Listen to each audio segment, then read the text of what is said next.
ఆంధ్రప్రదేశ్లో సినిమా రంగ అభివృద్ధికి కొత్తగా ఏర్పాటైన ఎఫ్టీసీ కృషి చేస్తుందన్నారు నిర్మాత సి కళ్యాణ్.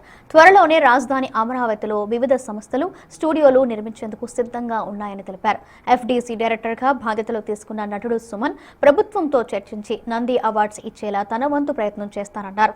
ఒకప్పుడు ఏపీలో అనేక ప్రాంతాల్లో సినిమా షూటింగ్లు జరిగేవని, భవిష్యత్తులో కూడా వీటి సంఖ్య పెరగాలన్నారు.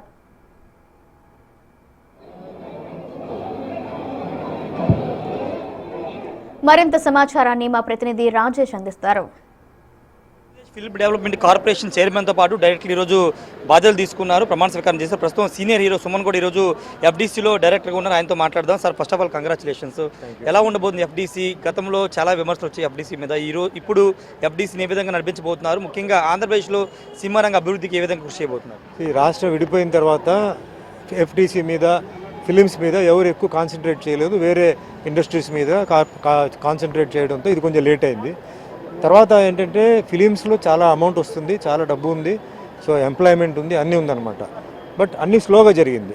సో ఇప్పుడు ఏంటంటే మొన్న రీసెంట్గా ముఖ్యమంత్రి చంద్రబాబు నాయుడు గారు అండ్ పవన్ కళ్యాణ్ గారు ఇది సీరియస్గా తీసుకొని ఫిలిం డెవలప్మెంట్ కార్పొరేషన్లో ప్రొడక్షన్, అన్ఎంప్లాయ్మెంట్ ప్రాబ్లం ప్లస్ ఇక్కడ స్టూడియోస్ అలా ఇట్లా అన్నీ చేయాలని డిసైడ్ చేసి కొంచెం రీసెంట్గా బాలకృష్ణ గారు నాకు ఫోన్ చేసి ఇట్లా ఫిల్మ్ డెవలప్మెంట్ కార్పొరేషన్లో ఒక డైరెక్టర్గా మీరు ఉండాలి, అంటే ఏజ్ ఎక్స్పీరియన్స్ ఏమి ఉంది కాబట్టి మీరు రావాలంటే తప్పకుండా వస్తాను సార్.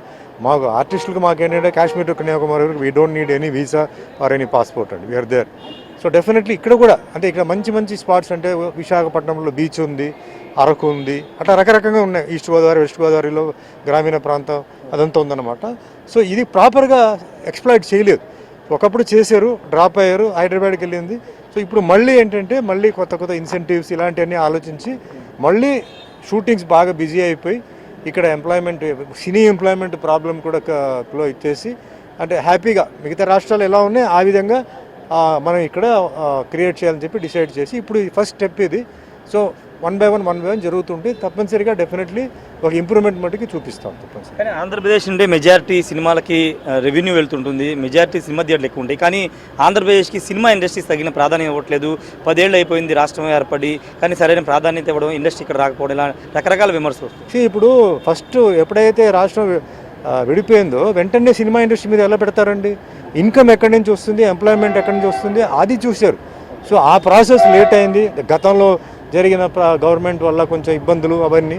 సో ఇప్పుడు అది కాకుండా ఇప్పుడు ఇక్కడి నుంచి స్టార్ట్ చేసి ఇప్పుడు అన్ని బ్యాలెన్స్ అవుతూ 1 by 1 అప్స్ అండ్ డౌన్స్ ఉంటాయి. 1 by 1 చూస్తూ సినిమా అనేది దీనికి సెపరేట్ అయిన ఒక ఫోకస్ పెట్టి పవన్ కళ్యాణ్ గారు, చంద్రబాబు నాయుడు గారు ఇద్దరు కలిసి చేస్తున్నారు. సో డెఫినెట్లీ మా సర్వీస్ ఇది మీకు డెఫినెట్లీ ఉంటుంది అన్నమాట. ఫైనల్గా డైరెక్టర్లో చాలామంది మీలాగా చాలామంది సీనియర్ ఉన్నారు, వివిధ రంగాలకు సంబంధించిన వాళ్ళు. ఎలా కోఆర్డినేట్ చేసుకోబోతున్నారు? రెండోది, నంది అవార్డ్స్ అనేది చాలా సంవత్సరాల పెండింగ్ ఉంది ఆంధ్రప్రదేశ్కి సంబంధించి. దానికి సంబంధించి ఎలాంటి కసరత్తు చేయబోతుంది? లేదు అంటే అవార్డ్స్ అనేది ఇది వేరే సబ్జెక్ట్ అండి, ఇది డెవలప్మెంట్ గురించి. బట్ దాని గురించి ప్రస్తావన వచ్చింది. సో ఒకేసారి బ్యాలెన్స్ అవార్డ్స్ చేయలేము కాబట్టి అది కొంచెం డివైడ్ చేసి ఓ 2 years 3 years మళ్ళీ 2 years 3 years అలా చేసి ఇంపార్టెంట్ వాళ్ళకి అంతా అది ఇచ్చి చేయాలని, వాళ్ళని డిసప్పాయింట్ చేయకుండా ఉండాలని చెప్పి కూడా ఈరోజు మార్నింగ్ బాలయ్య గారితో కూడా డిస్కషన్ జరిగింది. తప్పనిసరిగా సినిమా ఇండస్ట్రీలో ఎవరైతే ఇక్కడ ఇన్వాల్వ్మెంట్ ఉందో వాళ్ళందరికీ న్యాయం జరిగేలాగానే ఉంటుంది అనమాట. నిర్మాత సి కళ్యాణ్ ప్రస్తుతం అంతా ఉన్నారు. సార్, ఏంటి ఈరోజు ఆంధ్రప్రదేశ్ ఎఫ్డీసీ ఏర్పడైంది, గతంలో ఎన్నో లేని విధంగా చైర్మన్ దగ్గర నుంచి డైరెక్టర్ అందరూ కూడా చాలా ప్రముఖుల్ని దీంట్లో ఇన్వాల్వ్ చేశారు. ఎలా ఉండబోతుంది?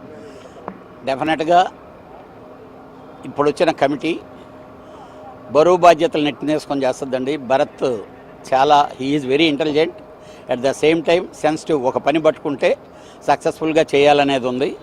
ఈరోజు ఇక్కడికి ఇండస్ట్రీ తేవటం అనేది చాలా కష్టమైన పని. కానీ అందుకే బాలకృష్ణ గారు, పవన్ కళ్యాణ్ గారు వాళ్ళు బాగా ఆలోచించే ఈ కమిటీ వేయటం జరిగింది. డెఫినెట్గా ఈ కమిటీ ముందుకు తీసుకొని వెళ్ళాలి. మనం తెలుగు సినిమా అనేది 2 రాష్ట్రాలకు సంబంధించింది, బాగా డెవలప్ చేయాలి. ఎందుకనంటే ఇదే హైదరాబాదులో ఈరోజు బ్రహ్మాండంగా సినీ హబ్ అయిపోయి ఉంది. ఒకప్పుడు మద్రాసు నుంచి తీసుకొని వచ్చేదానికి మేము ఎన్ని కష్టాలు పడ్డాము. ఇప్పుడు అక్కడి నుంచి ఇక్కడికి ఇండస్ట్రీని పార్ట్లీ అవ్వద్దే కానీ ఇది ఫుల్ ఫ్లెడ్జ్డ్ అనేది అవ్వదు, పార్ట్లీ అవ్వద్ది. ఆ పార్ట్లీలో ఎంత డెవలప్ చేయాలనేది గవర్నమెంట్ ఇచ్చే ఫెసిలిటీస్ కానీ లేకపోతే డెవలప్మెంట్స్ కానీ వాటి మీదే డిపెండ్ అయి ఉంటుంది.